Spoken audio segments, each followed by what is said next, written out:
He requested to remain after the lecture. What my student confessed rendered me speechless. What transpired following my final class of the semester is truly astonishing. I anticipated it would be merely another lecture, after which I would gather my things and return home. However, when my student requested to remain after class, I could never have anticipated the revelation he was about to share. It wasn't merely the words he spoke, it was the intensity of his gaze as he delivered them. With over 30 years of teaching experience, I found myself unprepared for that moment. Before I commence, may I inquire from which cities you are tuning in? I truly enjoy discovering your location while you tune in. Allow me to transport you to that moment in time. The final Thursday of the term arrived, and the campus exuded an uncommon tranquility. The majority of students had already disengaged, looking forward to the onset of summer break. Having just concluded my last lecture of the semester, which focused on comparative literature infused with elements of old world philosophy, I observed how the more seasoned students leaned in with interest, while the younger ones appeared somewhat restless. I appreciated that tension. At 63, I have honed my ability to read a room effectively. I can discern those who are merely coasting, those who have a genuine interest, and those who are navigating their own journeys through the literature we explore. William was the final embodiment of kindness, curiosity, and quietude. Yet there was an undeniable intensity brewing just beneath the surface. He remained silent, yet his gaze never wavered, always in the front row, often perceived as excessively intense for someone in their 20s. As the class concluded and the sound of backpacks rustling and chairs scraping echoed throughout the room, William remained in his seat. I observed it immediately. I consistently observe. I gathered my books, tucked my glasses into my purse, and when I looked up, there he was, still seated, his gaze focused on the desk before him. William. I settled quietly, careful not to disturb him. He glanced upward abruptly, as though he had just emerged from a deep reverie. "Professor Barbara, may I have a moment of your time?" His voice carried a certain caution, not anxious but deliberate and measured. "Certainly," I responded. My curiosity piqued more than I revealed. "Is everything okay?"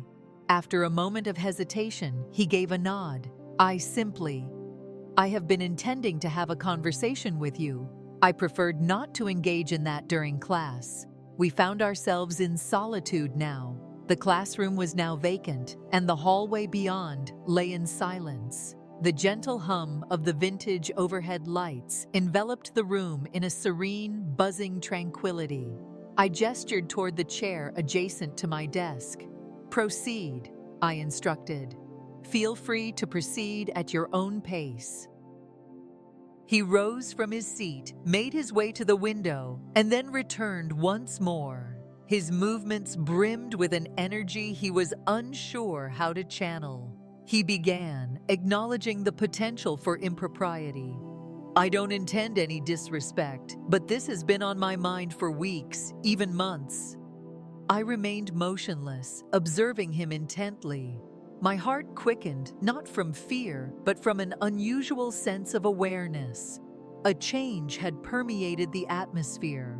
The dialogue had transcended the boundaries of a typical student-professor exchange. There was additional information.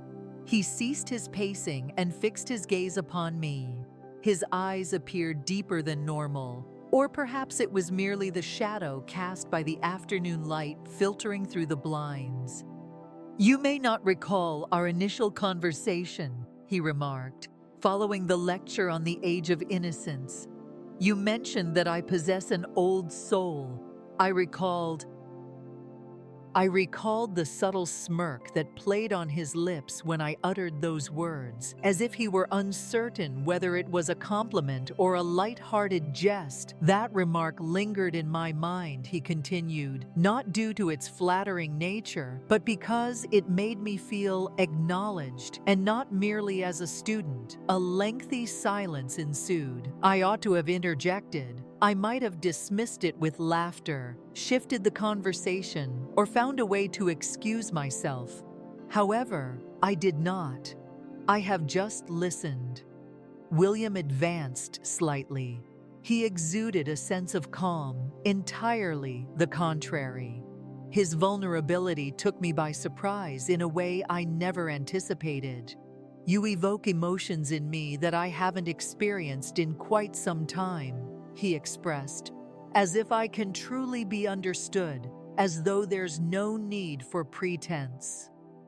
I leaned back, forcing down the knot that had settled in my throat. This moment caught me without a script. For decades, I have served as a mentor, a guide, and a listener. I have consistently been the individual with solutions, the one exhibiting composure. Yet, in an instant, I found myself simply as a woman. "William," I started, and I could sense the gravity in my own voice. He raised his hand with a gentle and respectful demeanor. He stated promptly that he was not requesting anything. "I wanted to ensure you are aware. I felt it was essential to express it verbally, at least one time, before the conclusion of the semester. No response is necessary. I simply didn't want to leave without expressing my feelings to you." My lips opened. I remained silent. There are instances in life when silence carries more weight than any spoken words. In that classroom, as the diminishing light created elongated shadows on the whiteboard, I sensed the weight of his words linger between us. Not unpleasant, not unsuitable, simply sincere. He finally smiled, a gentle, melancholic smile, then took a step back. He expressed his gratitude for the attentive listening. That is precisely what I required. With that, he pivoted and made his way to the door. Just as he was about to open it, I discovered my voice. "Hold on." He pivoted. In that unforgettable moment, I perceived him not merely as a student, but as a man. I found myself at a loss for words, uncertain of what to express next. "Wait," I repeated, equally astonished to hear my own voice as he was. My hand lingered in the air, caught in a moment of indecision between inviting him back in or dismissing him entirely. He paused, one hand resting on the doorknob, the late afternoon sun from the hallway casting a warm glow behind him, reminiscent of a dream. He remained silent. He remained in anticipation. I took my stand. Gradually, with great attention to detail, my body moved with a deliberate slowness, not out of hesitation, but due to the profound weight of what I was on the verge of permitting. "I find myself uncertain about my current direction." I spoke with a gentle smile, primarily to myself. He pivoted completely to face me, the door closing behind him with a decisive click that resonated in the space, creating a palpable weight in the atmosphere. "There's no need for you to know," he stated. "I do not either." I acknowledged that with a nod, taking it in. It was an unusual sensation to find myself without the solution. How peculiar, liberating. I have dedicated nearly 35 years to the profession of teaching. I started to move deliberately around the desk, my arms crossed gently over my chest, subtly shielding my emotions. I've observed students as they arrive and depart, filled with enthusiasm yet often feeling adrift, showcasing brilliance while occasionally losing focus. There are certain memories that linger long after the grades have been released. "William, you have remained in my thoughts." His gaze locked onto mine. currently not intense, but rather open. Here, it's not the age I mentioned before he had the chance to respond. That has never been the focus. Your attentive listening is what stands out. Your gaze conveys a sense of significance towards others, as if you are seeking to uncover a deeper understanding. That is uncommon, particularly in the current times. You approached me cautiously, and I remained still. The atmosphere was devoid of urgency, only pressure, a gentle magnetic tension that remained unspoken between us. "I never intended to cross a line," he remarked, his voice now subdued. "Not alongside you." "I have not," I responded. "However, I believe it is possible that I have." He subtly shook his head. "No, you simply expressed the truth." A brief silence followed that moment, not uncomfortable, but laden with feelings that neither of us could decipher. I passed by him, approached the window, and gently pulled the blinds open a fraction. The campus beyond was gradually becoming deserted. Students meandered toward their vehicles, backpacks swaying, laughter resonating in the background. It was akin to observing the world through the delicate confines of a snow globe. Divide, unassailable. I am not often perceived in this manner these days. I acknowledge it. My fingers remain poised on the edge of the blind, not in the capacity of a woman, similar to Professor Carter, or even more concerning, Madam. It feels as though the world set me aside the instant I reached 60. "You're not invisible to me," he stated, without delay, with conviction. I turned to face him, my breath momentarily halting at the sight of his unwavering demeanor.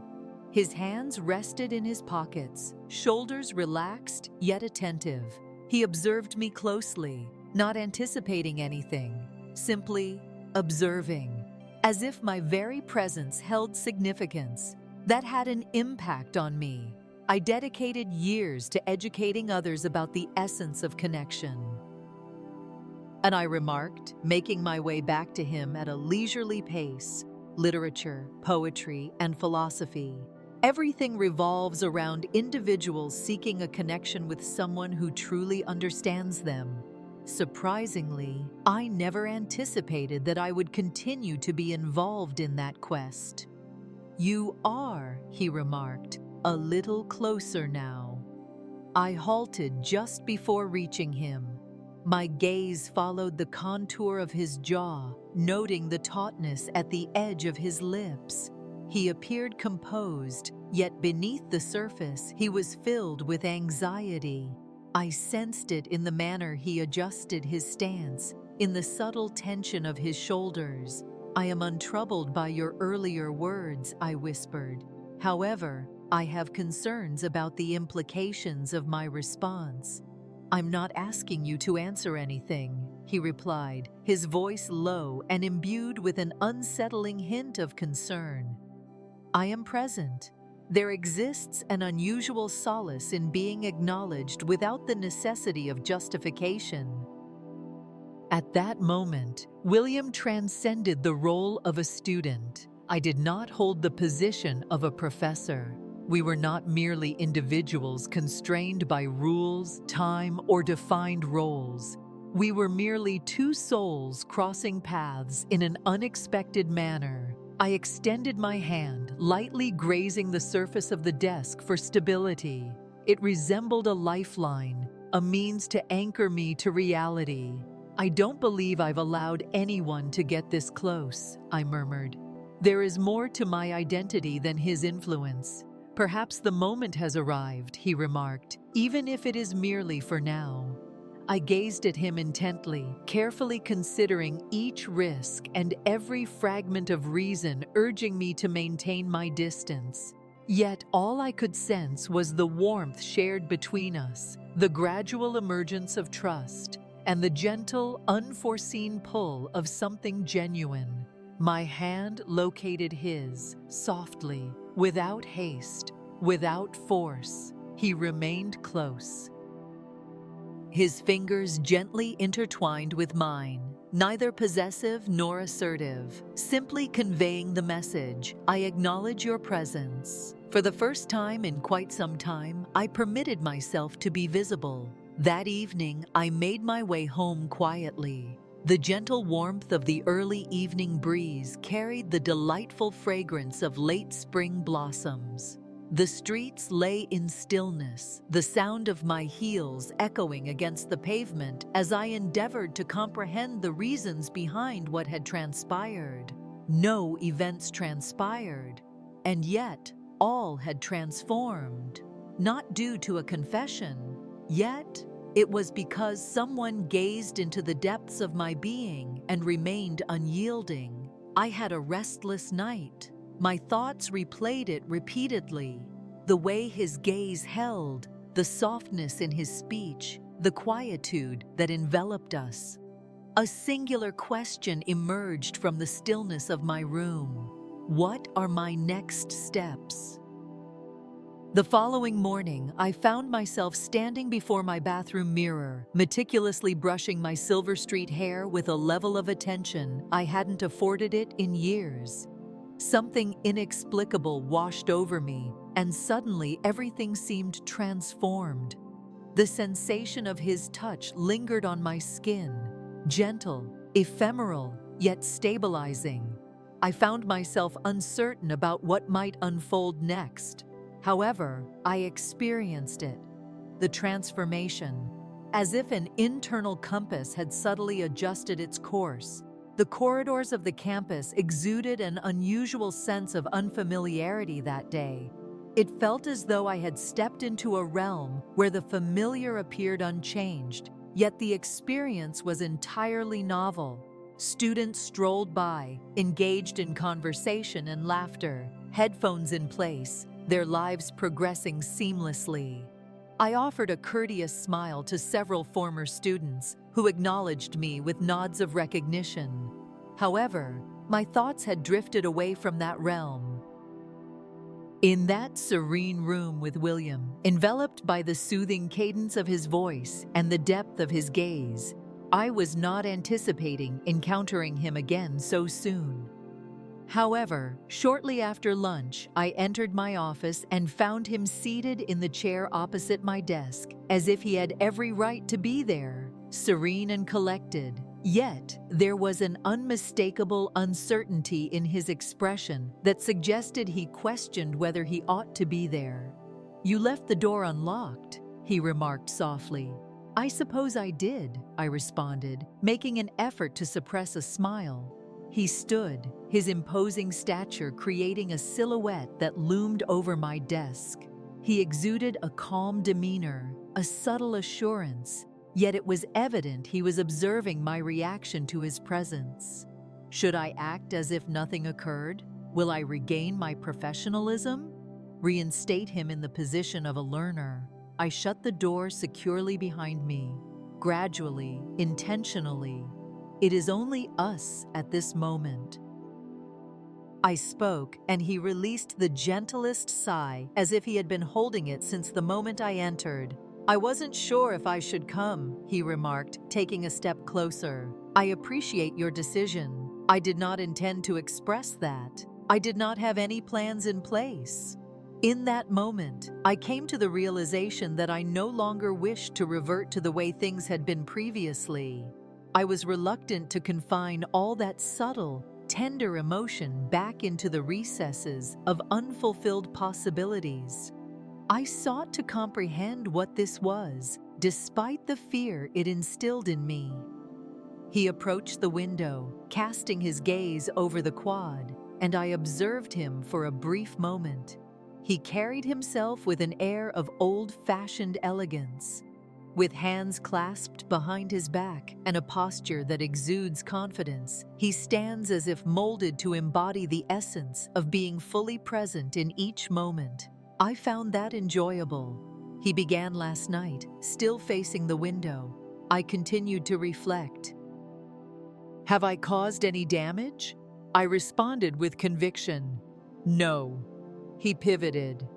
"I have no regrets regarding anything you mentioned. I proceeded further. I have no regrets about the silence either. It conveyed more than words ever could. He approached me, drawing near enough that I could detect the subtle scent of cedar intertwined with a warm undertone beneath it. Not cologne, something genuine, something for him. There is an intriguing quality about you, he remarked softly.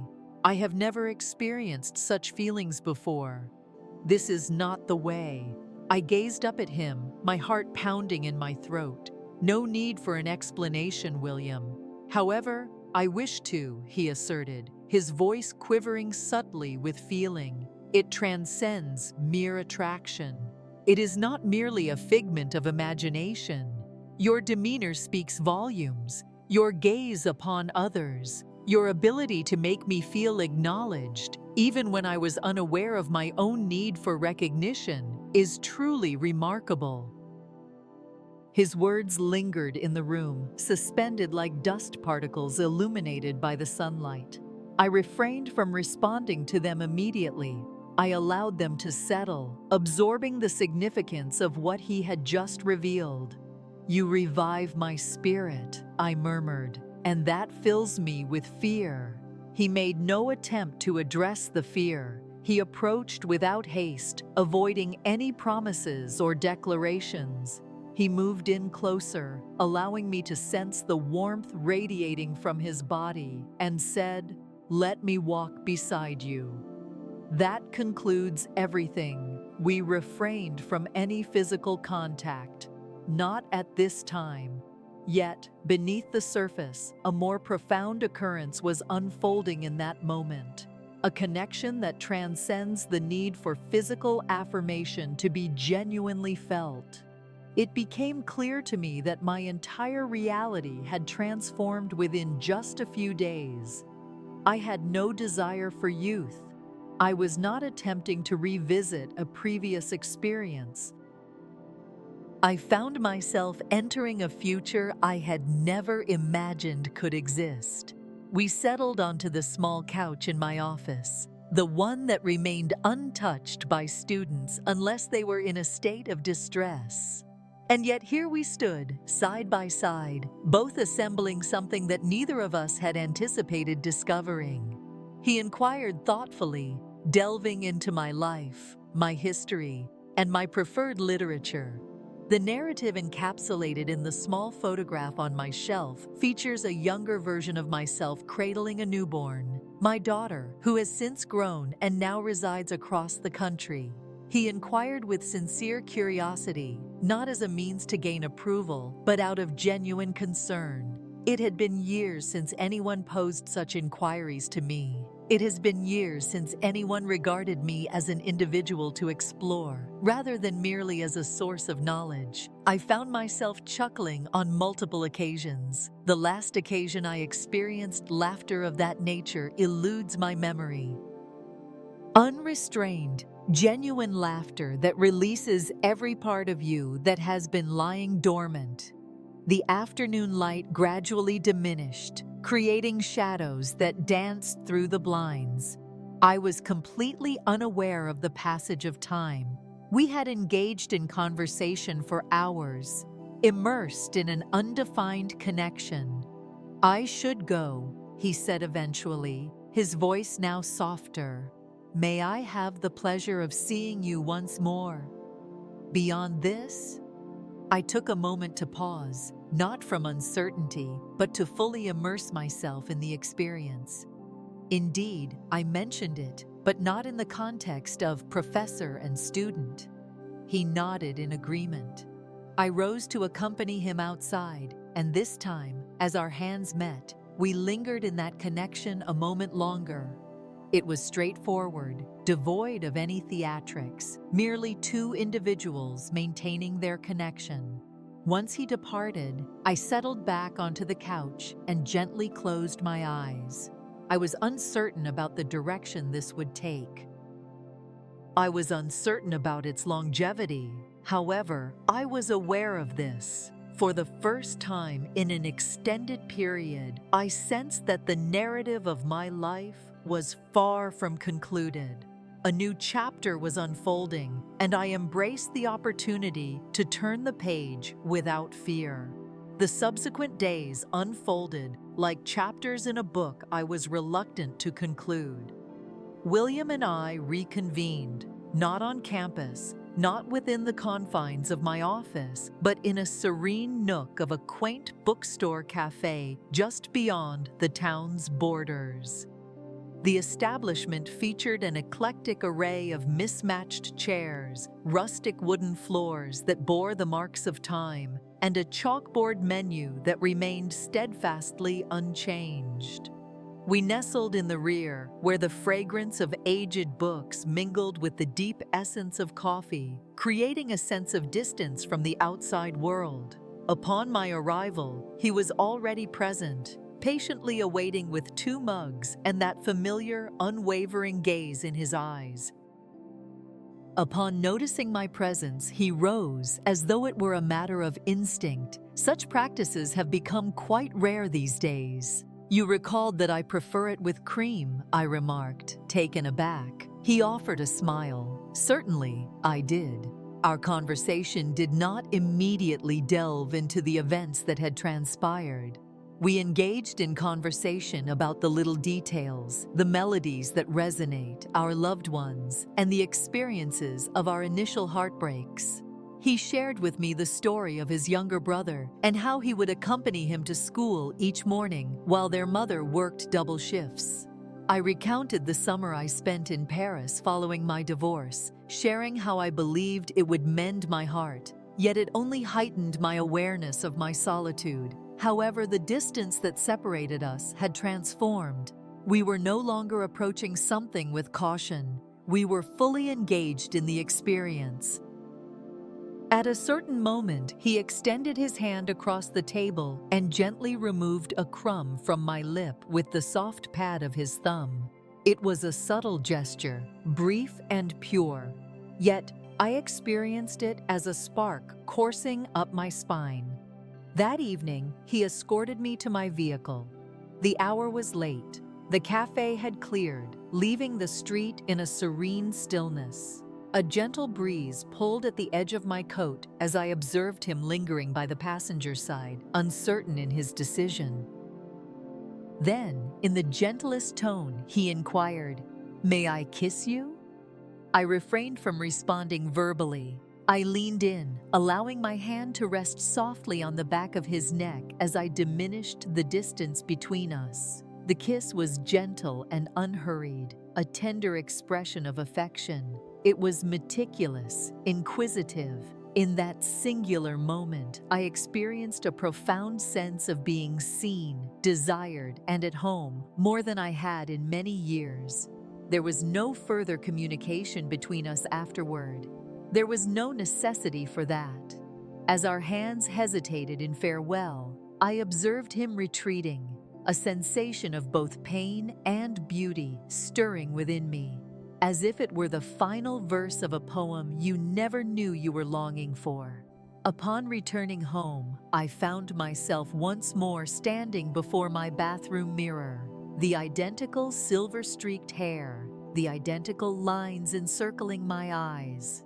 I encountered an individual who stood out from the rest, a living individual, a person free from burdens.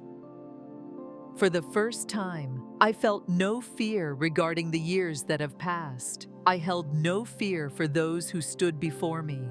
William and I maintained our connection, discreetly and with mutual respect, beyond the confines of the classroom and its regulations.